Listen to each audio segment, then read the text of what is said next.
welcome to this month's Ask Your Herb Doctor. My name's Andrew Murray. For those of you who perhaps have never listened to the shows, which run every third Friday of the month from 7 till 8 p.m, my wife and I are both licensed medical herbalists who trained in England and graduated there with a degree in herbal medicine. We run a clinic in Garberville where we consult with clients about a wide range of conditions and recommend herbal medicine and dietary advice. So you're listening to Ask Your Herb Doctor on KMUD Garberville 91.1 FM, and from 7:30, in fact, what we'll do is I think this time round we'll just open up the lines straight off the bat. We normally open them up from 7:30 to 8, but people are welcome to call in any time. So how about that? See what that does to the show's train of thought. Anyway, okay, so the end of the show's at 8 o'clock. You're all invited to call in with questions either related or unrelated to this month's subject of aging and energy reversal. The number here, if you live in the area, is 923-3911, or if you live outside the area, the toll-free number is 1-800-KMUD-RAD. Well, this month we had a small amount to finish up from last month's show on misdiagnosis of thyroid conditions, but something that came into the limelight, if you like, and I know it's been looked at for quite a while now, and I know Dr. Peat, who will be joining us in a moment here, has spent a long time researching in his own academic career, and that's the aging process. Well, as it is, I generally take a look at the news most every day, and I look at the BBC news out of kind of a preference, I suppose, and I saw an article in the health section of the BBC News, and the title was US scientists have performed a dramatic reversal of the aging process in animal studies. And this is what I want to bring out with Dr. Peat's history using things like progesterone and thyroid, which are definitely anti-aging in their own right and energy creative and energy reserving products. So anyway, the article, I just want to quickly read the article out and then introduce Dr. Peat onto the show for those people who perhaps have never heard of him before. So the article said that they used a chemical to rejuvenate the muscles in mice and said it was the equivalent of transforming a 60-year-old's muscle to that of a 20-year-old. But they did put in parentheses here, but muscle strength did not improve. So just the general quality of the muscle, or the health, I think that's more appropriate, the health or the energy readiness of the muscle became that of a 20-year-old's. So their study in the journal Cell identified an entirely new mechanism of aging and then reversed it. Other researchers said it was an exciting finding. And aging is considered a one-way street, but now researchers at Harvard Medical School have shown that some aspects can be reversed. Their research focused on a chemical called NAD, nicotinamide adenine dinucleotide, and its levels naturally drop off in the cell of the body with age. The team showed that this disrupted the function of the cell's inbuilt power stations, the mitochondria, leading to lower energy production and aging as a result. Experiments showed that boosting NAD levels by giving mice a chemical which they naturally convert into NAD could reverse the sands of time. 1 week of youth medication in 2-year-old mice meant their muscles became akin to those of a 6-month-old in terms of mitochondrial function, muscle wastage, inflammation and insulin resistance, so greatly improved. And Dr. Anna Gomes from the Department of Genetics at Harvard Medical School said, "We believe this is quite an important finding." She argues that muscle strength may return with a longer course of treatment. So is this a cure? Well, thanks so much for joining us this month again, Dr. Peat. Mm-hmm. Hi.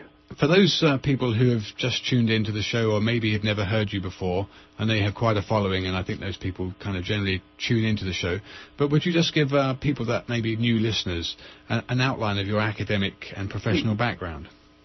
In the 60s, I had been working in linguistics, but on my own studying, I was very interested in general questions of aging and the brain in particular, and how the brain makes consciousness and language possible, and how that changes during maturation and aging.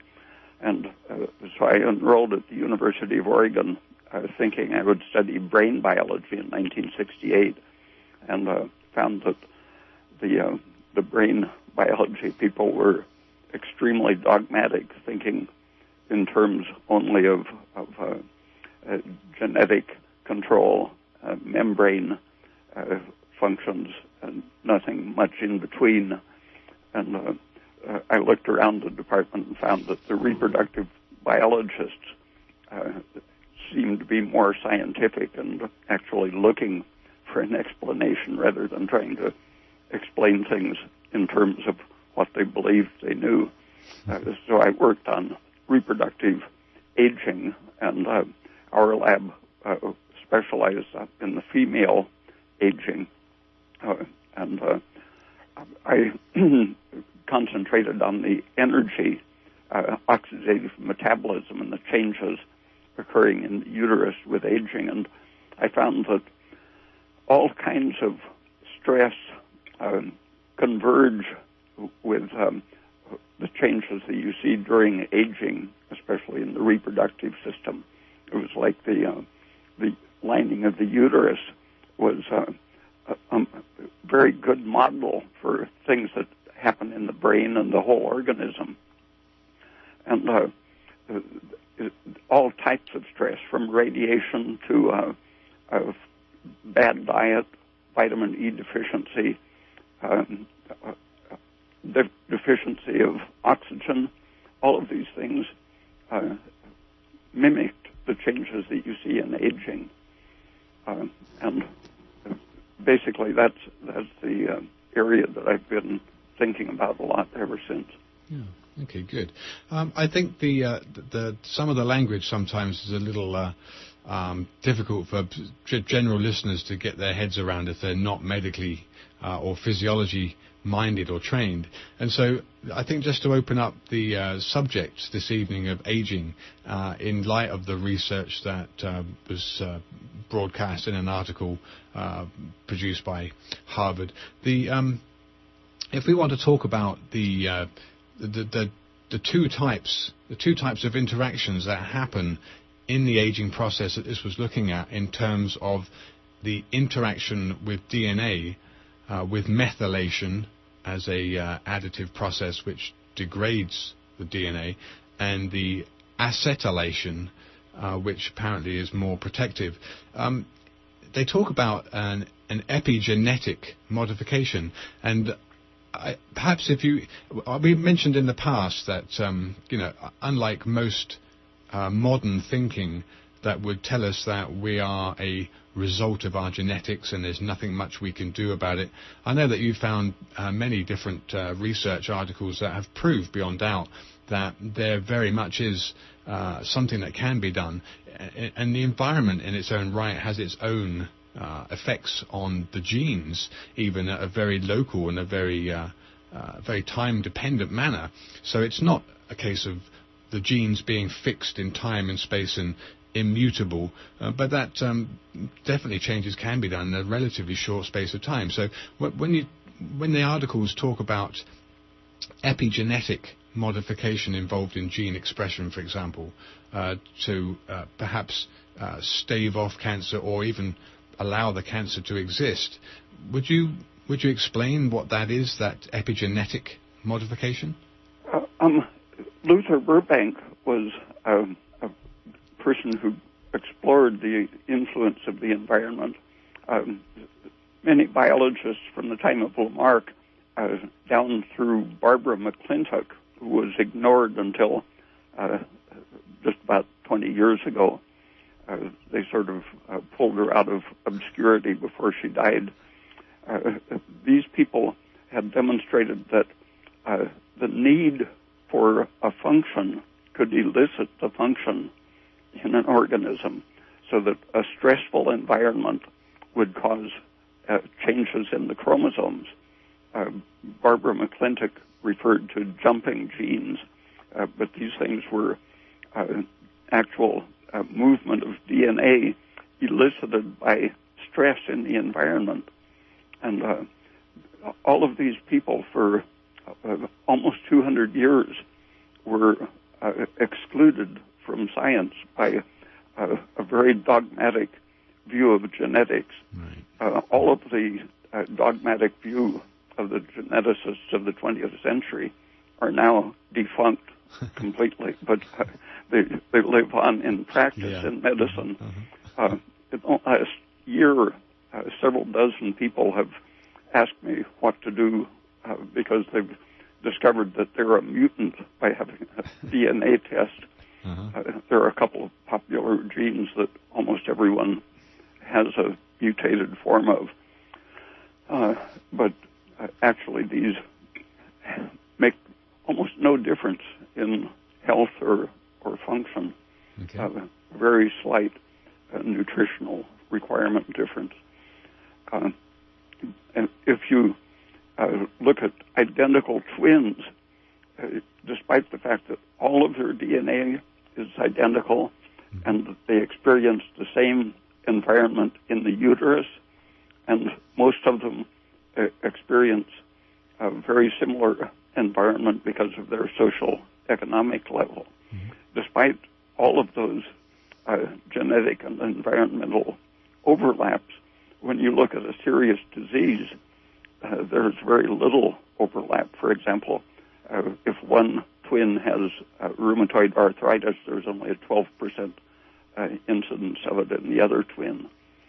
And that's now well recognized, but still the gene testing industry is trying to sell the idea that you get sick if you have certain mutated genes. Right. And so you're saying it's more a product of the environment, perhaps, in that arthritic type situation, perhaps?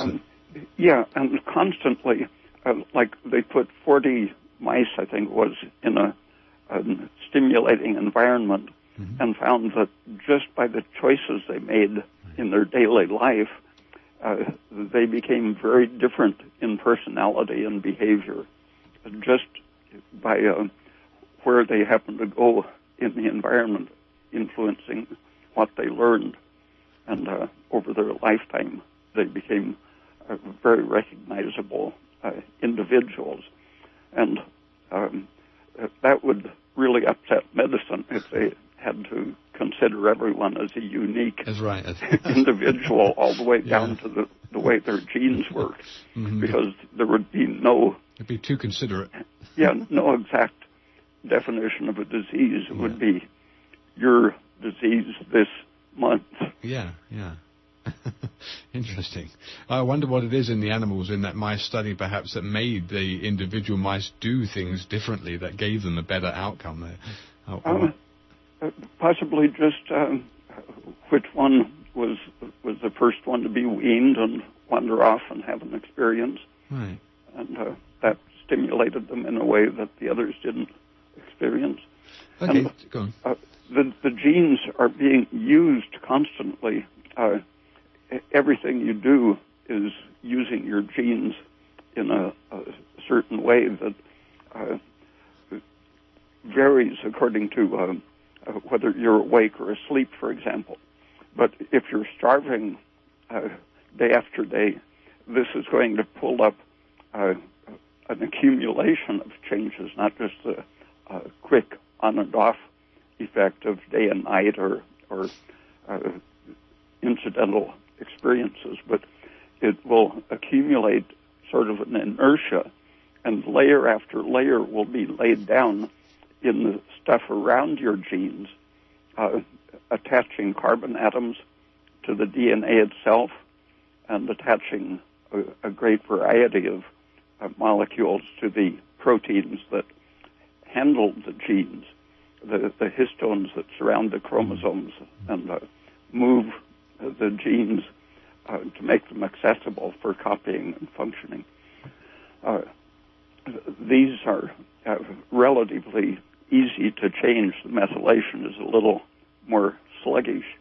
And when you're in an extremely stressful situation, a lot of your genes get turned off, methylated especially, and those can be identified in the chromosomes that you inherit from your father or mother specifically. So that if your father had a very hard life, you can identify the highly methylated genes in your chromosomes that came from that hard life. So that's inheritable then? Yeah. Yeah. And in animal experiments, it takes several generations for a very bad generation's experience to be removed when they're put into a normal environment. But if you put them into a super environment, like an enriched environment. Enriched, yeah. It's very stimulating. Uh-huh. You can repair the previous generation's damage very quickly. Mm-hmm.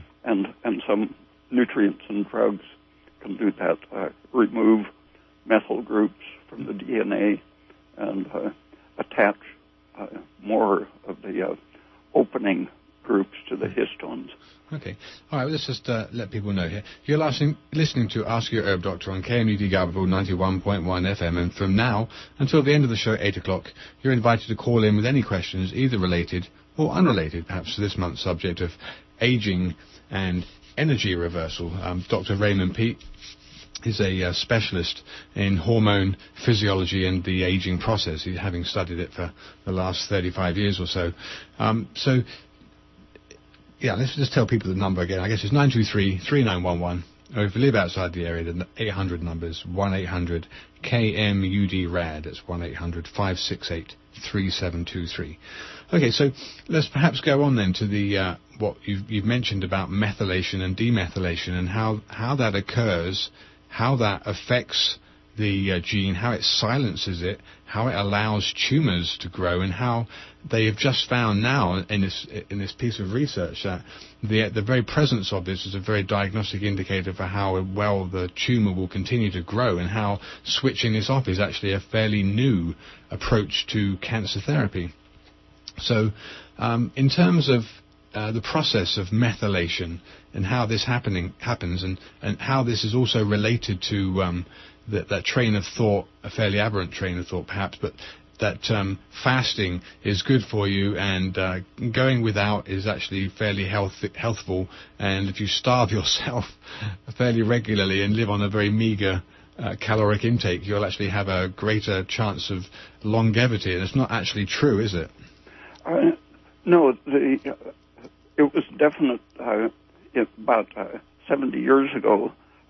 A researcher named Clive McKay, I think it was, showed that restricting the food supply made animals live longer. But later, people restricted the type of food, kept down the heavy metals in their diet alone, and let them eat all the fat, protein, and carbohydrate they wanted. And they lived longer. Actually, Dr. Peat, would you hold it there a minute for us, if you could? We've actually got a couple of callers on the air, so let's get these couple of callers in. First caller, you're on the air. And where are you from, caller? Hi, this is Gina from Kansas. Canada? Kansas. Kansas? Like Kansas City.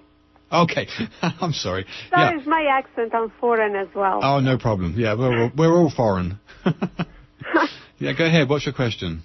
My question is not about tonight's subject, but it's about estrogen and the reduction of estrogen, or if there are any herbs that can function as an aromatase inhibitor. Right. My situation is that I'm in a high estrogen state. I'm in my 40s, but I am already post-menopausal.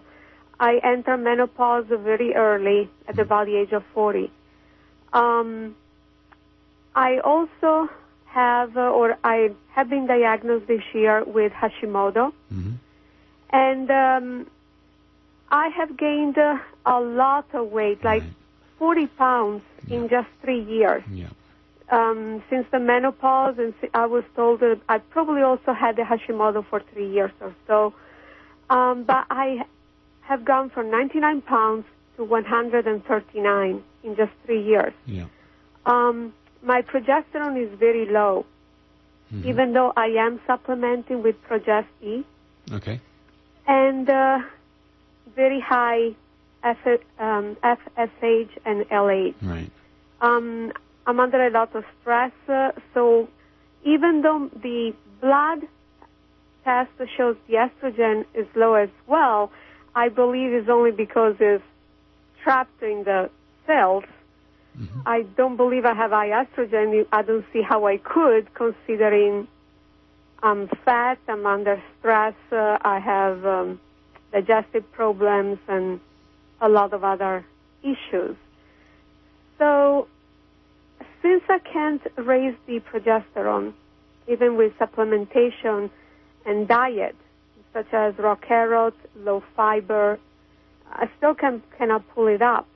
Would you suggest perhaps that I should take something as an aromatase inhibitor? Well, the main aromatase inhibitor that I'm familiar with is from nettle root, and that's really used as a kind of prostatic agent in men to treat benign prostatic hypertrophy by blocking that enzyme. In terms of... Go on.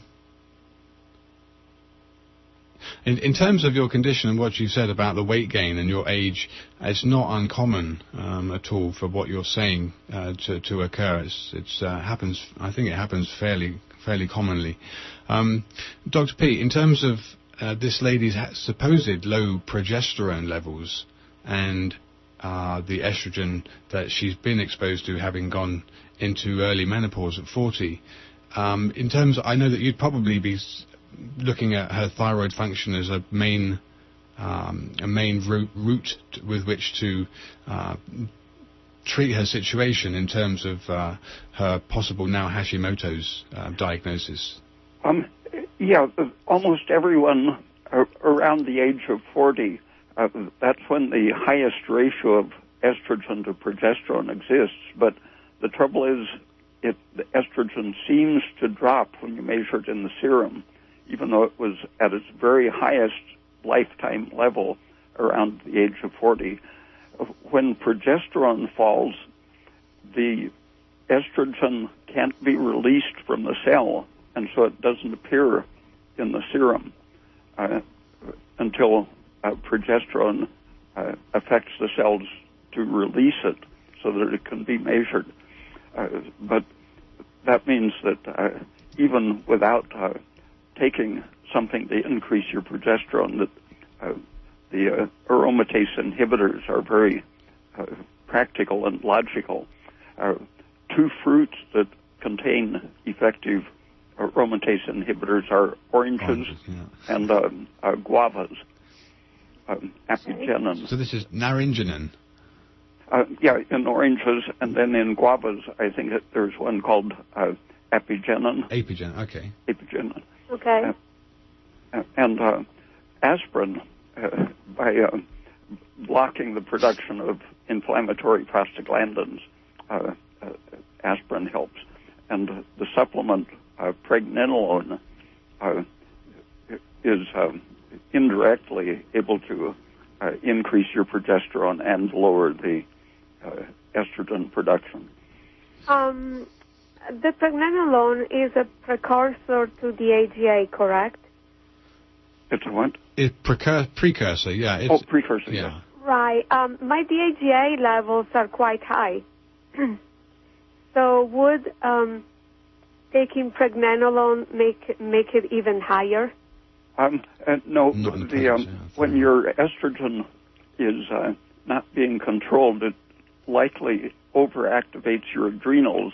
The DHEA tends to go up with cortisol, and cortisol is a major activator of aromatase, and the function of pregnenolone is to lower the excess cortisol and prevent the overstimulation of aromatase. Okay. So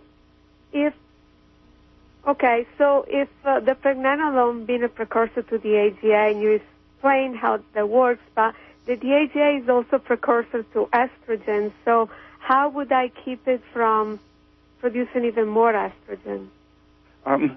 Sometimes the pregnenolone in itself can do that by lowering the stress hormones, which drive the adrenal glands too hard. And the diet to correct your low thyroid function is probably the basic thing. Estrogen causes basically inflammation of the thyroid gland. It inhibits the ability to secrete thyroid hormone while allowing it to synthesize it and respond to thyroid-stimulating hormone. And progesterone is needed for the gland to secrete. So you want to do things that lower the stress on your thyroid. And polyunsaturated fats are probably the most important factor in blocking the thyroid other than estrogen. Right. I have eliminated those now, so... okay. Well, thank you very much. I appreciate your help. Calcium in the diet is a very important thing for keeping your metabolic rate up and helping to lose weight. How much calcium should I have a day? 2 quarts of low-fat milk will provide a pretty ideal amount of calcium. Okay, low-fat milk. Okay. Would that amount to be influenced by the fact that I have low stomach acid and I don't have a gallbladder, so I don't absorb nutrients as well? Yeah, with 1% milk, there's enough to slow the absorption of the sugar and protein slightly, but not enough fat to upset your gallbladder. Okay. Okay, thank you very much. I appreciate that. No, you're very welcome. Bye-bye. Bye-bye. Okay, there is another caller on the air, so let's take this next caller before we carry on. Hi, caller, you're on the air, and where are you from? Yes, this is David from Missouri. Oh, hi, David. Hello.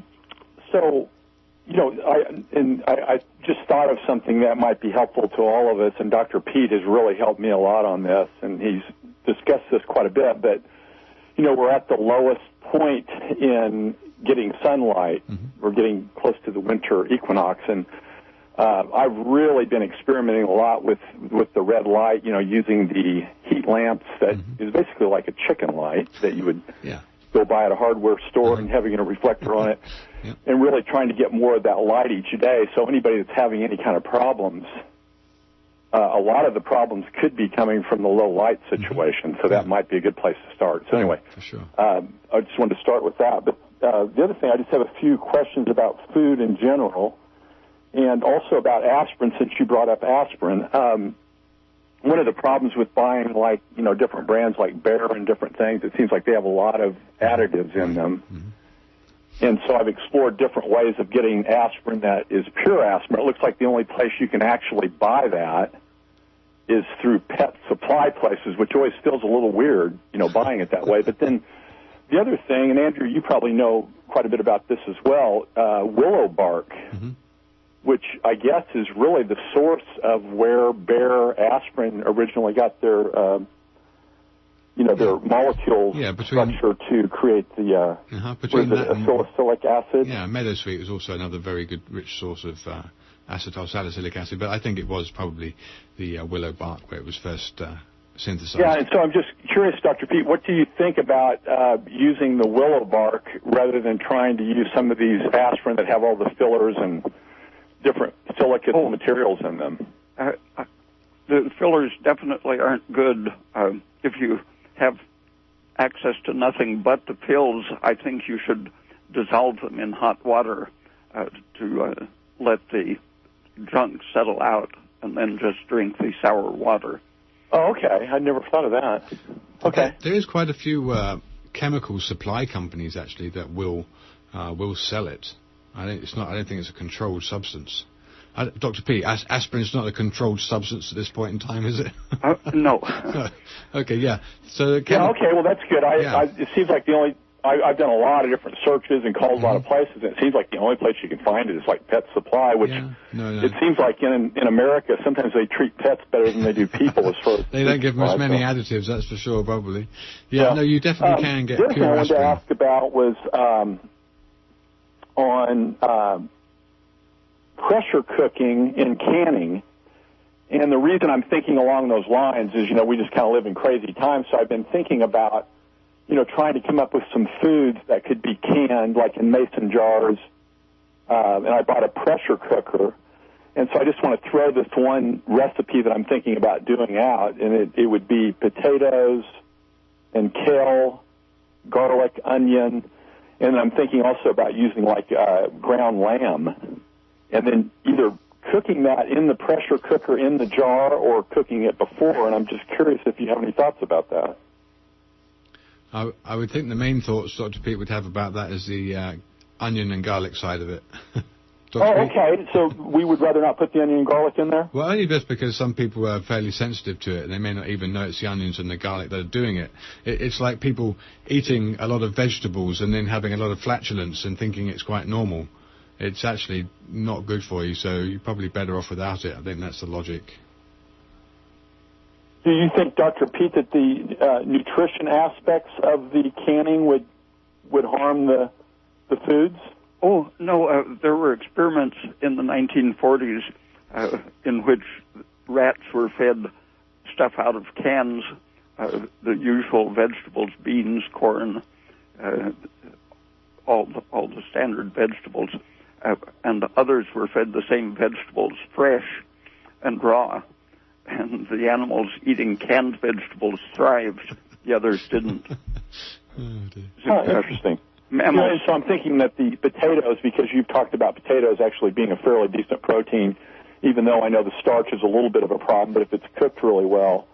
And then I'm thinking the kale is a really good source of minerals and vitamin K. And then the lamb fat and the protein in the lamb, I would think, would all be really good. The well-cooked green leaves are extremely good nutritionally, especially to balance meat, because the greens contain very little phosphate, and the meat contains too much phosphate and too little calcium.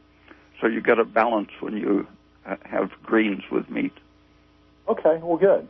Well, I'll do some experiments on that and let everybody know how that turned out. But it seems like a fairly nutritious product to can. So, and then just one other thing, I was curious about calcium chloride, and I don't buy very many foods that have additives in them, but there's one thing that I do buy, and it's actually these. It's actually a really good brand of pickles. You know, there's very little ingredients in there that I see any problem with, other than calcium chloride. I'm just curious, what do you think of calcium chloride?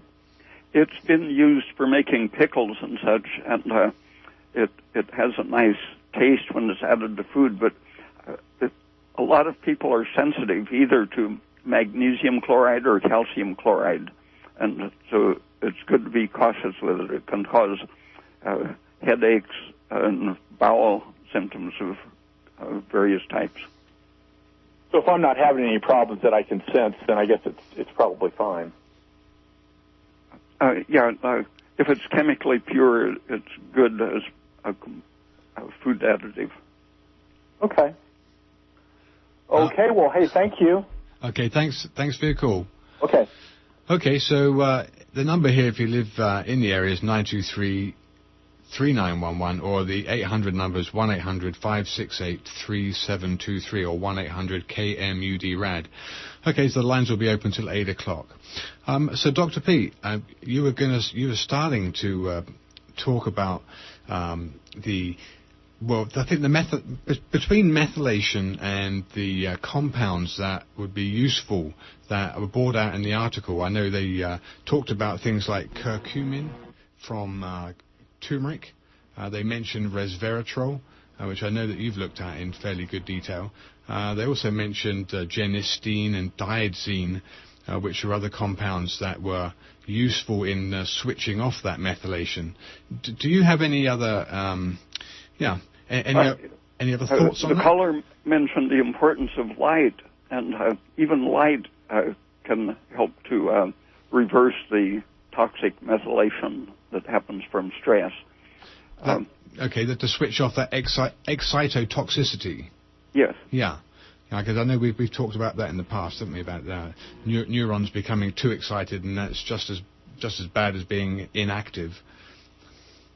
So in terms of methylation, then it's a bad process that happens to the genes, and it can happen through various mechanisms, not least of which can be nutritional. But you've mentioned things like red light. I know we've talked in the past at great detail about thyroid hormone. But is there any other things that would be counterproductive that you could use to counter the methylation in the genetics? Some of the people who have been told that they have mutated genes are being told by their doctors that they need to eat lots of methyl groups, choline and methionine in particular, to make up for the weak gene enzyme. But the American Medical Genetics, College of Medical Genetics, recently said that mutation doesn't call for basically any treatment. It's not significant clinically, but they didn't mention that people with that so-called mutation have a lower incidence of cancer, and this probably relates to what we're talking about, the epigenetic methylation of the genes. Of the people who have a slightly weaker methylation system are better off for cancer risk. Okay, because I wanted to bring out two compounds that actually anesthetics, lidocaine and procaine, kind of related to the cocaine type structure. So both lidocaine and procaine have a demethylation activity. Is that right, for the DNA? Yeah, these are being studied in several types of cancer: prostate, breast, pancreas, lung, and melanoma are the ones I've seen, and its effects are just dramatic for reversing those changes that are characteristic of the cancer. So it's being considered as an important new approach to cancer treatment, but it's so cheap that no one is very enthusiastic about applying to the FDA. It definitely hasn't got a patent on it still, correct? No, and it costs maybe a quarter a day or something. Yeah. Oh dear. Okay. Well, the other thing that in that BBC article they mentioned NAD being the molecule that was responsible here, and if I'm right in thinking that this compound can be synthesized from tryptophan. Now, I don't want to get confused here. Now, have I not heard you mention that excess tryptophan is not good for you? Women in particular are very susceptible to too much tryptophan. They used to be the victims of pellagra much more often than men. That's because estrogen redirects the metabolism of tryptophan into serotonin rather than niacin or niacinamide. And when corn is treated with alkali to make hominy or tortillas, the chemistry shifts it over in that pathway, makes niacin out of it, and doesn't let so much serotonin be formed. Okay, because there was another chemical, aspartic acid. I also saw that was a good source from which NAD could be synthesized, and that was from asparagus and asparagus juice in particular. Well, you don't want to take plain aspartic acid or even with minerals, because it's an excitotoxin in itself. How about asparagus juice as a source of it, I wonder? Oh, it's fine. Yeah, okay. And another amino acid that's being promoted a lot in the internet world is either arginine or citrulline to increase your nitric oxide. That's going exactly in the wrong direction epigenetically. And the vitamin B6 is needed to prevent tryptophan being turned into too much serotonin and to help turn it into niacinamide. And simply supplementing niacinamide is a very direct way to help reverse these epigenetic problems. 5 years ago, when the Harvard people were starting a drug company, I think it was called Sirtis, S-I-R-T-I-S, which was bought by a big drug company, Glaxo, and they dumped it this year and went on to something else. But they said that some of the chemicals that were uncovered might be useful in the future. Yeah, at the time, the people promoting resveratrol through that company as an anti-aging chemical were warning that niacinamide antagonized resveratrol and lowered the sirtuins, and that therefore niacinamide would accelerate aging. But I think now they've changed their story, and the facts even at that time, 5 years ago, it was very clear that niacinamide greatly extended cell life, just a tremendous increase in human cell longevity in vitro. And it's very safe, so it can be used in all of these epigenetic problems: Parkinson's disease, Alzheimer's disease, various types of cancer, and so on. And it's interesting that all of these substances that have been known, for some of them for thousands of years, as anti-inflammatory drugs, they all turn out to work in the same direction, protecting us from over-methylation and over-removal of the acetyl groups from the histones. Okay, hold it there, Dr. Peat. We've got a couple more callers, so let's take the next caller. You're on the air, and where are you from? Actually, someone called in. Quick question. I'll ask for them. What is the use of lidocaine, and how is it administered, and what sort of doses are there? And then there is another caller. Right. Not sure about the dose. Lidocaine for cancer was the question. Okay, Dr. Peat?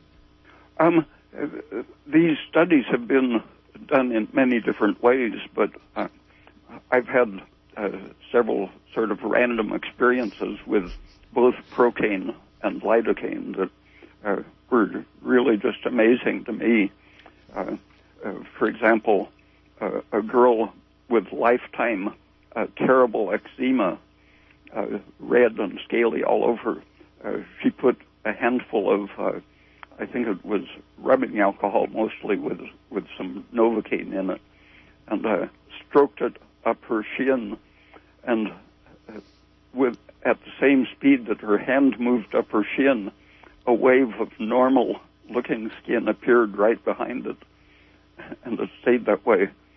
And I've seen people with terrible burns, if they could get it on in the first minute or so, the burn stopped and didn't develop. It has antihistamine, anti-serotonin effects, stopping inflammation in its tracks. But what it's doing, all of these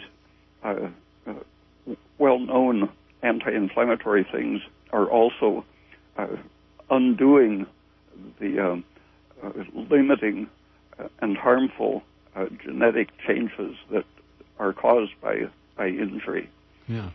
It's almost as if the perception of pain itself accelerates the damage and the inflammation from that which caused the pain and inflammation in the first place. It's like if you can block the nerves increase the release of the inflammatory materials. Yeah, if you can block the signaling of pain, you can greatly reduce the symptoms of whatever the insult was in the first place. Interesting. Okay, we do have another caller on the air, so let's take this next caller. Where are you from? They hung up. Oh, they hung up. Okay. All right, well, if people would like to call back, the number's 923-3911. or the toll-free number's 1-800-KMUD-RAD. So the lines will be open till about 5 to 8 here. Okay. Well, going back then we mentioned the NAD can be synthesized from tryptophan. Too much tryptophan is not good, especially in women with estrogen-related problems. And then the other thing was the asparagus juice, which also could be a source of a synthesis from that into NAD.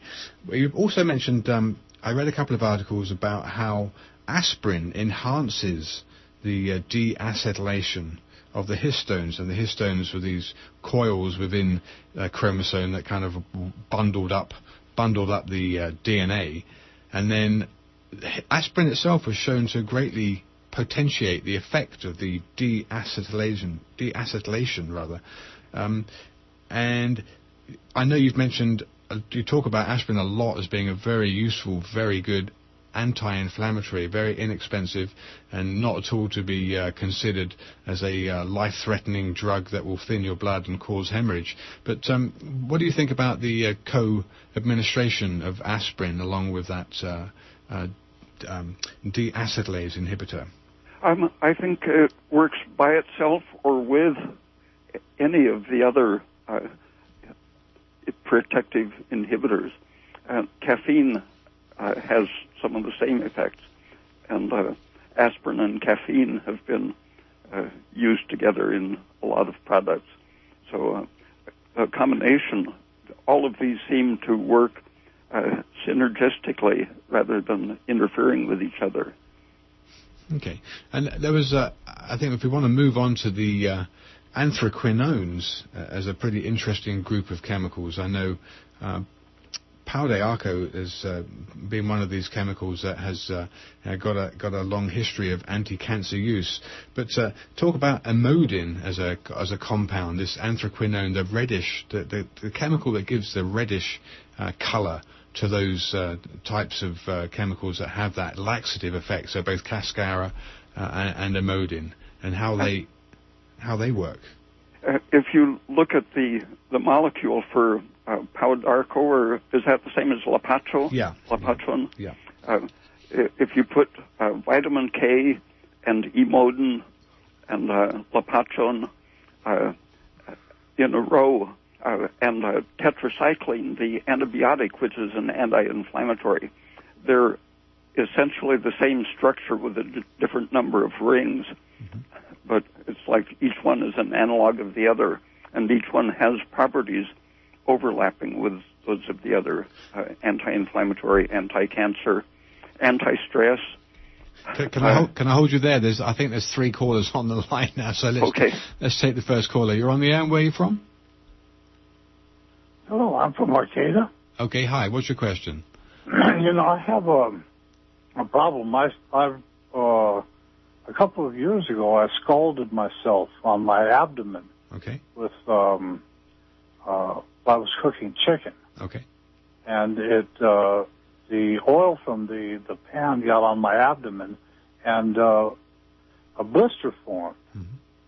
And this blister was bulbous, Mm-hmm. And since that time, I've had, at intervals, I've had blisters form again and again in the same location. Hmm. And they've even, spread a little bit. But if I put, I also have the problem where if I put adhesive tape, like a Band-Aid on my abdomen in that area, the skin comes off. Hmm. Yeah, it's very, very, very loosely connected to the underlying membrane. Yes, yeah. And this has been, the blisters aren't a great problem. It's the quite frequently having to go through the process of healing from an open wound afterwards. Mm-hmm. How long after the initial accident have you found these episodes again? Oh, it started occurring like 4 months afterwards. Wow. The actual blister, and that went away. And then one day I noticed I'd taken a shower, and I noticed there was a blister forming, and it got very bulbous, about the size of a silver dollar or bigger. Okay. And, I mean, just, and now it's happened so frequently that there is like scar tissue there, but it's still blisters. Well, Dr. Peat, this sounds very much like a kind of genetic imprinting, a memory. Yeah, and I think the nervous system is probably involved in helping with the memory. And there is all the skin doctors can say is we can replace the skin there. Yeah. And I don't think that's inappropriate. There's a little-known branch of medicine. I think it was a German who originated. I think it was called neural therapy or something like that. But it involved finding key points and injecting procaine or other local anesthetic to change the nervous system. And I've seen a great variety of good results from applying any of the local anesthetics topically to it apparently helps to retrain the memory of the tissue so that it stops producing the recurrent problem, such as an ingrown toenail or recurring boils in a certain location. Yes. There are a lot of fairly strong local anesthetic ointments sold over the counter. I think benzocaine in a small area is effective and safe, but you don't want to use a lot of benzocaine on a big area. The procaine and lidocaine are safer. There we go. Okay. You could definitely try that, because it does sound like there's some kind of imprinted memory in what happened for that to come back. I tried to look it up, and there was several things I found on the internet, but none of them suggest any type of treatment. No. Well, and the big thing is that I would have an open sore there, until that healed, and it healed, rather rapidly. Except at times it would form a false crust, a false scab, which would come off. Yeah, well, you could definitely try that anesthetic cream and try that as a next thing to do. Yeah. All right, thank you very much. Yeah, you're very welcome. Okay, I think we have two more callers, so let's get the next caller on the end. Where are you from? Is that me? Yes, you're on the air. Where are you from? Yeah, so I just have a really quick question. When the doctor mentioned about the woman who used alcohol and something else up her shin, and the eczema just disappeared instantly. What was the other thing? Was it lidocaine, Dr. Peat, or was it... no, that particular one was just Novocaine, Procaine. Okay. All right, well, thank you. That's what I want to know. Okay, you're very welcome. It will dissolve in water, but little alcohol makes it dissolve faster. Okay, well, there is another caller, so if we can get the next caller done in 2 minutes, that would be good. So where are you from, caller? Hello, you're on the air? Maybe not, huh? Okay. Well, let's just leave that. It's probably getting too late anyway. So, we were talking very briefly then, Dr. Peat. We've got a couple of minutes before the end of the show. I know that Imodin and another laxative from Cascara were definitely used to suppress bladder cancer cell growth. I saw an article about that. Do you know much more about Imodin? It's about 10 or 15 years ago, the FDA was attacking it, the laxatives of that class, such as aloe and cascara, as potential causes of cancer. But as soon as they took it off the market, the cancer industry started getting interested in it, and it relieves or cures many kinds of cancer. And it turns out not to have any of the harmful effects that the FDA was claiming. And its mechanism seems to involve not only the usual anti-inflammatory things, but a real basic reprogramming, demethylation and inhibiting the histone deacetylase. enzymes. Okay, good. Well, Dr. Peat, I don't want to keep you going. Thanks so much for joining us. I just want people to find out a little bit more about you and how to get access to the articles that you've written. So thanks for joining us. Okay, thank you. Merry Christmas. Thanks so much for all your help during the year. Okay. Bye. Okay, so for those people that have listened to the show, Dr. Raymond Peat, his website can be found at www.raypeat.com. The website is full of articles that are fully referenced about a lot of interesting research that he has done himself and research which he has collated from other independent researchers far and wide. So there's a lot of very interesting information that's very scientifically referenced and backed up. It's not, none of it's just hearsay.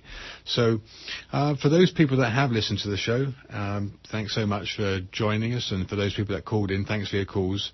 It's going to be the solstice tomorrow, or the shortest day of the year, and the days are gradually going to get longer. So right now's the time you need to be thinking about your low thyroid activity and what you can do to help your thyroid through this darkest time until the beginning of the light coming back again. For all those people that have listened, thanks so much for your input.